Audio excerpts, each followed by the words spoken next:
Become the river. Burn the bucket. Giving, receiving, and the end of shelf life. You wanted water, so you brought a bucket. You measured safety in liters and called it wisdom. You called the weight proof of value. But every bucket has rust built in. Every bucket promises shelf life and guarantees decay. The ego loves that promise because it keeps you counting. You carry more, you fear more, you spill more. You guard your water and grow thirsty in the guarding. The bucket is not capacity. The bucket is captivity. And then the teaching arrives like rain on dry ground.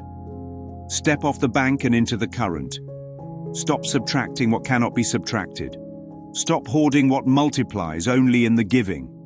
In the river, you do not lose the water you share. In the river, your sharing is the water you are. You irrigate your field by irrigating the whole valley. You stop being a courier of scarcity and become a conduit of flow. The ego says, if I give, I have less. The spirit says, if I give, I behold what cannot be diminished. Giving and receiving are one event, not two transactions. A Course in Miracles teaches that ideas increase when shared. Love extended is love recognized. Peace given is peace discovered. Joy offered is joy remembered. What you defend you make scarce. What you extend reveals itself as infinite. So the question is not, how big is your bucket? The question is, why are you still holding one? The bucket is the belief in private ownership of what is universal.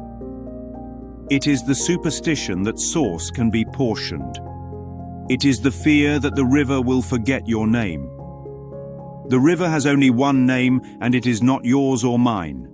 It is the name that includes all. Call it life, love, God, truth, or the mind that shares itself. When you step in, you do not add yourself to it. You remove the story that pretended to stand apart from it. Then flow uses you the way light uses a window. The window does not store sunlight. Transparency replaces accumulation. And the world brightens because nothing stands in the way. You become attractive not by magnetizing others, but by removing resistance. This is not about generosity as performance. This is about identity as extension. Buckets can imitate kindness while keeping score.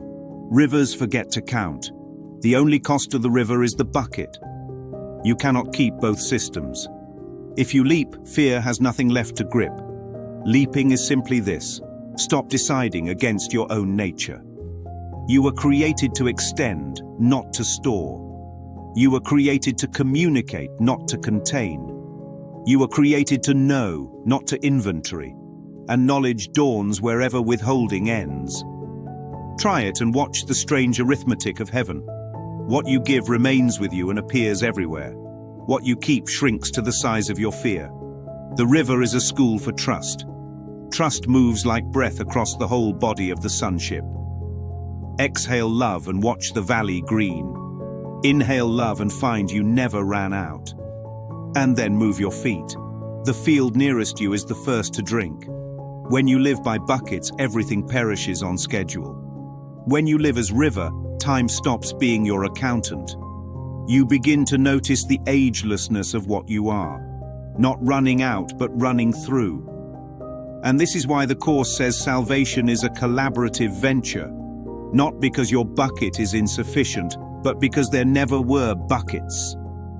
There is only the one water recognizing itself. And in that recognition, giving and receiving are the same word. Abundance is not more units, but fewer walls.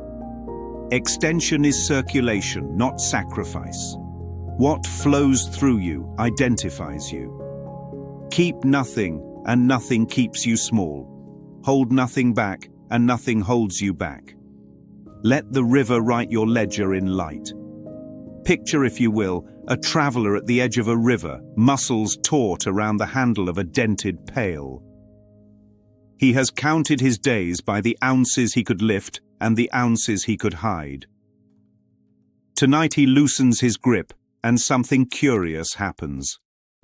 The river does not move toward him. He disappears into it. And where a man once rationed life, a current now runs without remainder. You have just crossed a boundary with no fence, a border where ownership ends and knowing begins. The map calls it abundance. The locals call it home. Welcome to a country you cannot keep and therefore cannot lose. This side of the bank is sometimes known as the Twilight Zone.